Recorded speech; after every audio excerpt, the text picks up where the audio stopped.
Inside the Sixers. Sixers insider Paul Hudrick is here, and the Sixers with a impressive win last night, but it's usually not the win anybody wants to talk about. It's who sucked last night, right? I mean, the fans could just never be happy. Of course, Ben Simmons did not play very well last night, but I guess I should ask you, Paul, is it time to be a little bit concerned? He has not played well essentially this whole road trip. It seemed like the month of February he was turning the corner and becoming the Ben Simmons that we wanted on a nightly basis.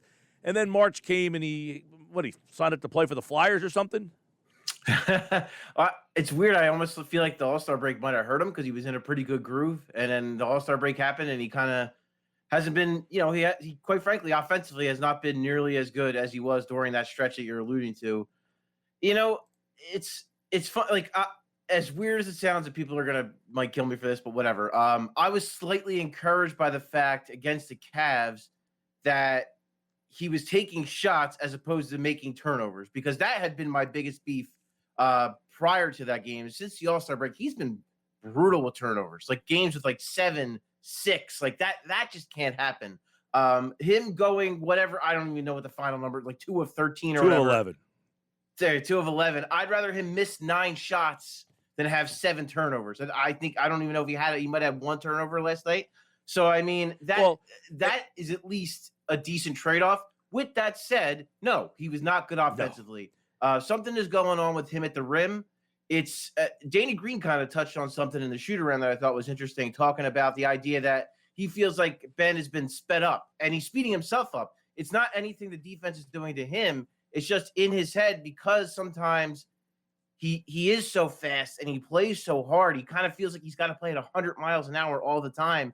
And I think sometimes when he gets to the rim, maybe he rushes himself. And I saw at least 3 or 4 plays against Cleveland where he kind of looked like he was caught in between. Should I dunk on this guy's head or should I try to do something and, go around him? And he's kind of in his own head, I feel like, at this point. So I'm a little concerned, but at the same time, the lack of turnovers and instead him turning those into drives and shots, I am like this much encouraged by. Well, and he only played 24 minutes. Keep that in mind. He played half a game last night. But he was good defensively. He was, and he managed to grab 13 rebounds and 5 assists. I mean, if he plays his normal game, he probably has 20 rebounds and 10 assists and maybe 10 points. And you're like, hey, this guy had a triple-double and he sucked tonight. I mean, it's just like a bizarre thing. I also feel like, and you can attest to this, you've been around him a lot, it's like Curry's hitting shots, Milton's playing well, and that's the nights where he feels like, this is perfect for me. Let those guys, steal the show. Like, the fact that people get mad because he doesn't want to be the star. He's okay being the best supporting actor. Yeah, I don't even think it's necessarily the star thing. It's more about he knows he's not a good shooter. He knows that scoring is he not a good strength. shooter, though? Like, could he be a good shooter if he chose to? Who knows, right? Like, I don't know. He doesn't think he's a good shooter. And I think I say this all the time, Paul. I've only ever seen him make threes. The threes that he takes, he always makes them. Like, if he steps into a 3 in a live game, he's got to shoot 80% from the ones he actually willingly takes, not the heaves, not the throw-ups, the catch, shoot. I think he's made 80% of them. I mean, I think he's like 8 of 10 or something like that, but we'll never know. Right. I won't say never. I do think he'll get to a point. I don't know when that is. I doubt it's going to be in the next 20 whatever games in the playoffs, but I do think he gets to a point in his career where he does. It's gradual and it's not coming as quickly as many would like, but I do think he'll get to a point where he does do that. But I think just to kind of get back to like what his mindset is, he just always he wants to make the right play all the time. And I don't think in his brain sometimes the right play is for him to shoot or for him to score, and he doesn't see it that way. And so what you kind of already talked about, when he sees guys get going, when he sees Seth Curry get off to a hot start, Shake Milton get off to a hot start, his mindset is, okay, like, let me find a way to get those guys in this. Let me find a way to get those guys involved. And it's unselfishness to a fault, I think, sometimes. Yeah. I think sometimes he does need to be a little bit more selfish. And look, someone brought this up, and someone asked Doc Rivers about this a few weeks ago, and it's something that's kind of rattled in my brain ever since. You look at Ben Simmons' situation and like kind of the comparable players. And listen, I'm not saying he's these guys, but just from a size, skill, strength, weakness standpoint, like a guy like Giannis, the Bucks are built completely around Giannis Antetokounmpo. That's the way they are built. The Sixers are not built necessarily around Ben Simmons. They are Joel Embiid is the one, Ben Simmons is firmly the two. And I'm not saying that's bad. Like, they are better together than they are apart. I want to make that clear. But this team is not 100% built around Ben Simmons. So I think sometimes that, like, I'm curious what it would look like if there was a team that was just built, catered around his skill sets, what that would look like. I bet you Giannis would love to sign up to have Joel Embiid as his other guy. No, I hear you, but at the same time, would Giannis have developed in the same way if he had Joel Embiid playing alongside him? That's my point.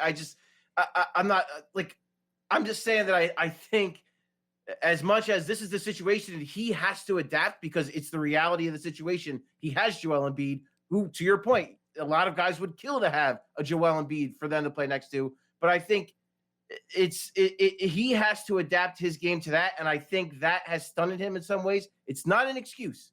He needs to be better. He needs to find a way to make it work. But I think in a weird way, I'm always going to kind of wonder what it would look like if from the onset the team was built around him. Well, and like the one thing, like people compare sometimes Ben to Giannis because of their height and the fact that they have the ball in their hands so much.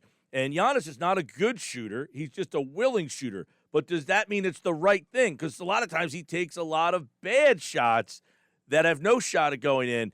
But it's his willingness. I don't know, because in the playoffs he's failed too.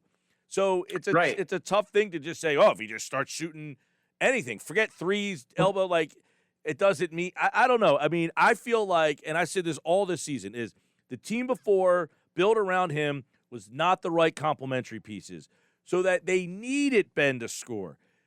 They have better shooters. Now, if they have a bad shooting night, they're going to need him to score. But I think Ben is predicated on, I'll give it to Seth Curry, let him score. He's a better shooter than I am. If that Seth Curry shoots like he did last night, Ben doesn't need to score. And I think we won't find out if that recipe works until mid-April. Yeah, agreed. And to get back to your point about Giannis, when you watch Giannis, when you just the Sixers alone, and this is the rest of the NBA, do teams play him any differently because he shoots 30% from three? No, they don't. They play him the same exact way.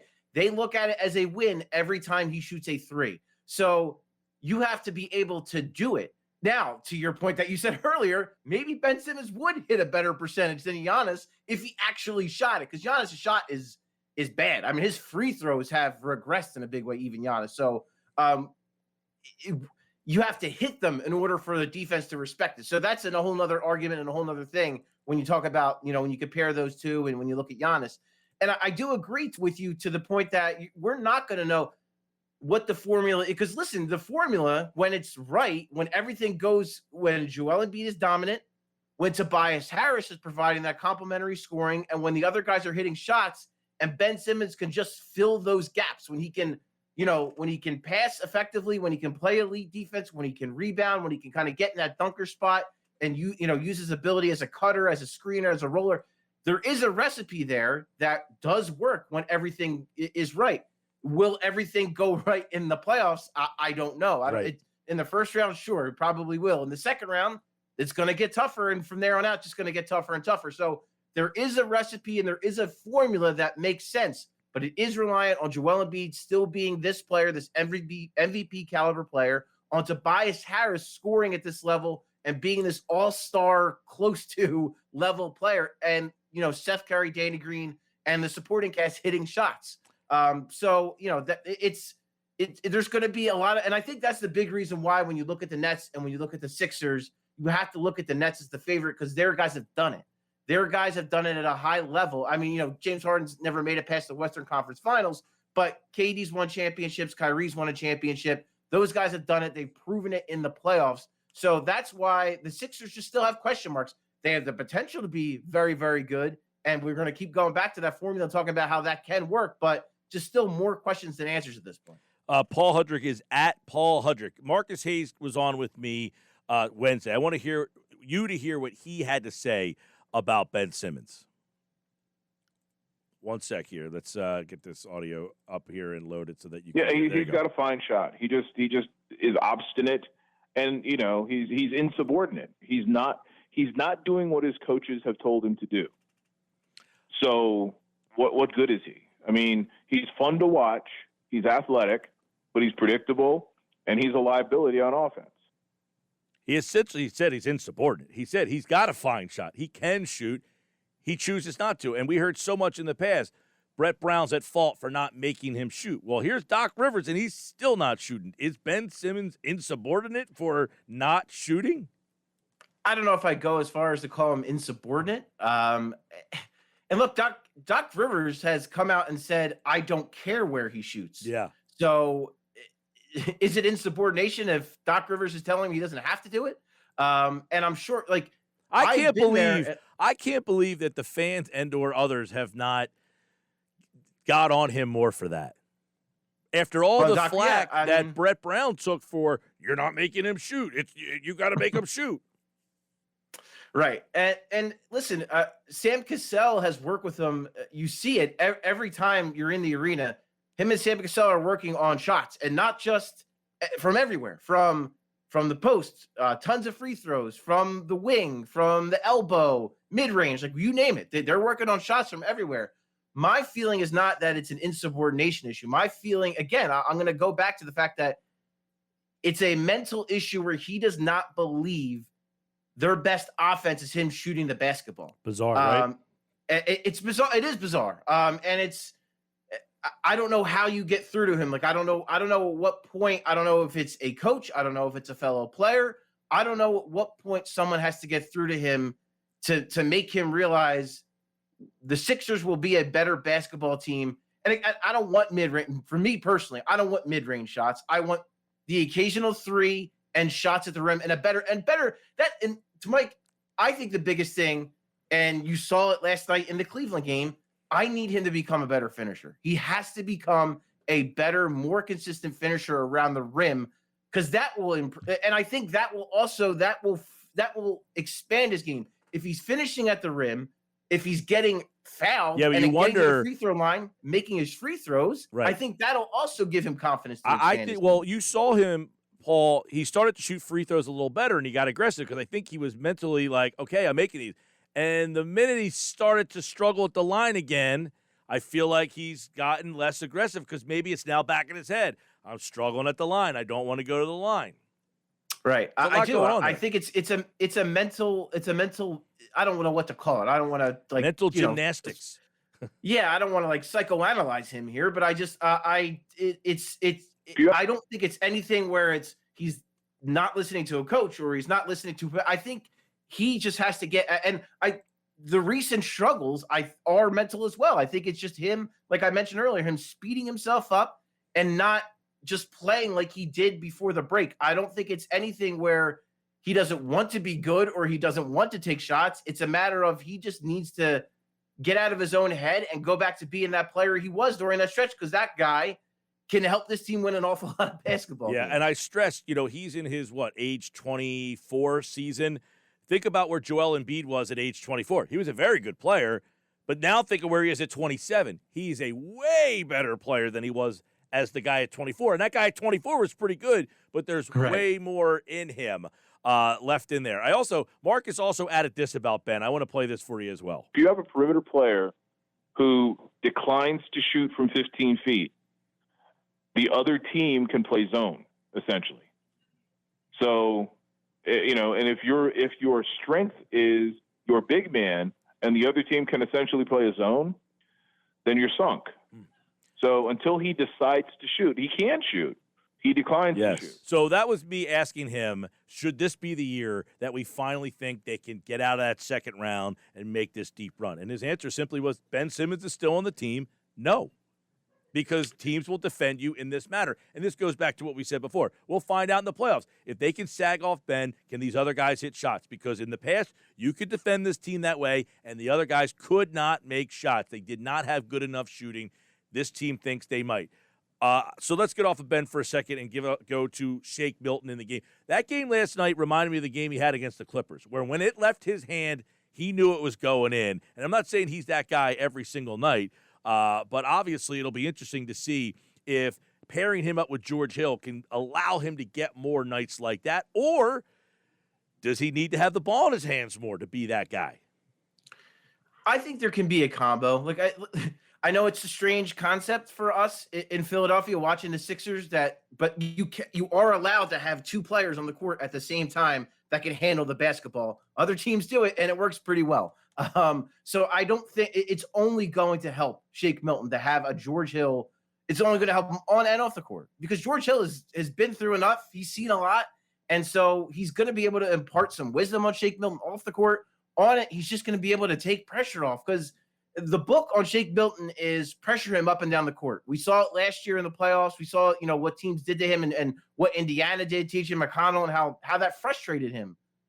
Adding George Hill to just basically take that off of his hands where George Hill could just bring the damn ball up, that's going to just immensely, I think, help Shake Milton out. Now, the jumper, and to me, that's the biggest thing from last night, Mike, is the fact that he hits, was 5 of 7 last night from three. That's so encouraging. And when he shot 31%. It, he knew it was going in. When he shot it last night, he knew it was going in. Oh yeah, they were clean looks. I think they barely, if they touched the rim, they barely touched the rim. All of his threes. I mean, he took one at the top of the key last night, and he just was like, boop, and he knew it was like he was running back as soon as it left his hand.